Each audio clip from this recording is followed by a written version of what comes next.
Good morning. This is Harriet Tubman, Part 1. At just 6 years old, Minty should have been fast asleep. Her eyes felt heavy, her body felt tired, her mind begged her to rest. But Minty did not dare fall asleep.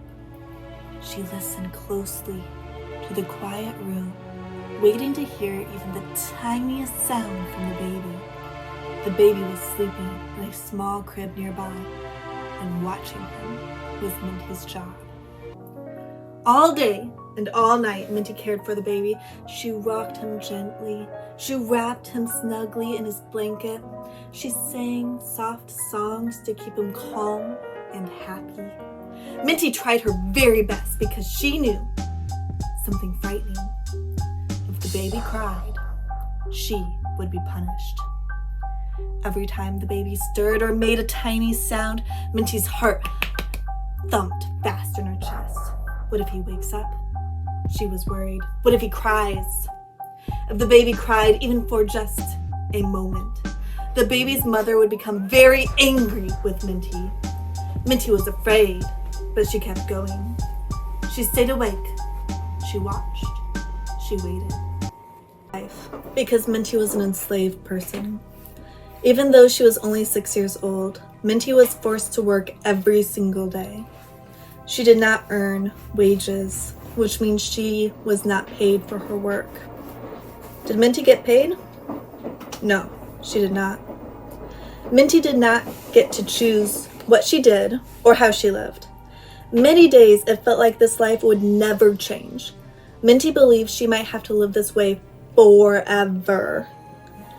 This was the hard and unfair truth of slavery. Minty and millions of other enslaved Africans were not free. They did not have rights. They were forced to work from sunrise to sunset, doing exhausting jobs that made plantation owners rich. The word value means how useful or important something is. Minty's hard work had great value to the plantation owner, but very little of her time belonged to her. This is what life was like for many people in the United States when Minty was a child.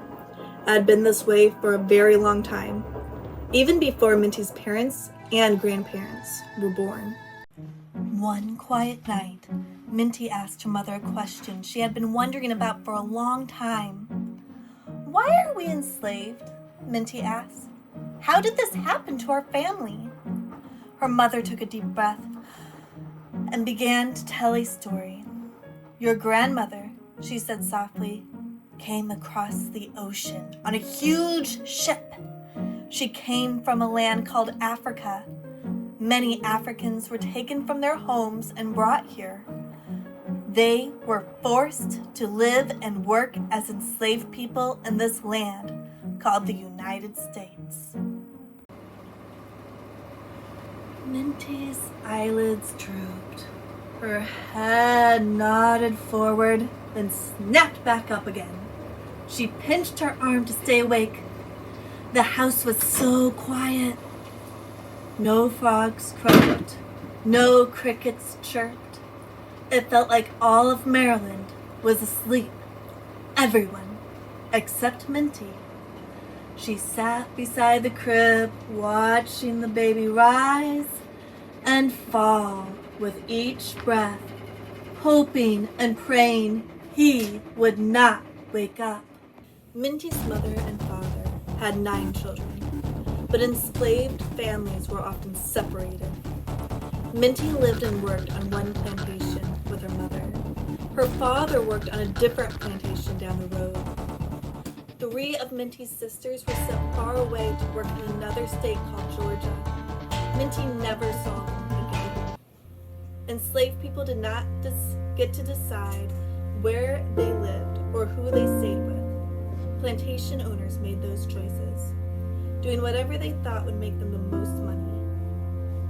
Because families were often torn apart, enslaved people depended upon each other. They shared food. They watched each other's children. They worked together and helped one another for their survival. Survival is the ability to continue to live or exist especially when it is hard to do so. Even though their lives were hard, they found strength by standing together. On the plantation where Minty lived, enslaved people did many jobs. Some people worked in the fields, planting and harvesting crops like corn, hay, and tobacco. Others cared for the horses and farm animals. In the winter, they chopped wood and fixed fences. Some enslaved people were skilled workers. Blacksmiths made tools from iron. Carpenters built houses and furniture. Seamstresses and weavers made clothing.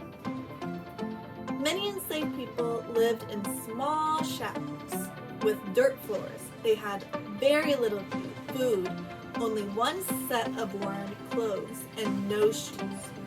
Most people worked from early morning until late at night under the watchful eyes of overseers. They worked in the hot sun, knowing punishment could come at any time. Others worked inside the plantation owner's large house. These enslaved people cooked meals, cleaned rooms, washed clothes, and cared for children. They worked long hours every day and were never paid for their work. They did not earn wages. Wages are the money a person is given for doing a job. Were enslaved people given wages? One day, Minty saw something that stayed in her heart forever. The plantation owner wanted to send Minty's brother, Moses, far away. Minty's mother had already lost 3 children to other plantations, and she would not lose another. When the plantation owner came to take Moses, Minty's mother stood tall in the doorway. "I will not allow you to take any more of my children," she said firmly. Something in her voice and something in her eyes made the man stop. He turned around and left. That day, Minty felt something new inside her. Hope. She began to wonder, if my mother could stand up and fight back, maybe one day I can too.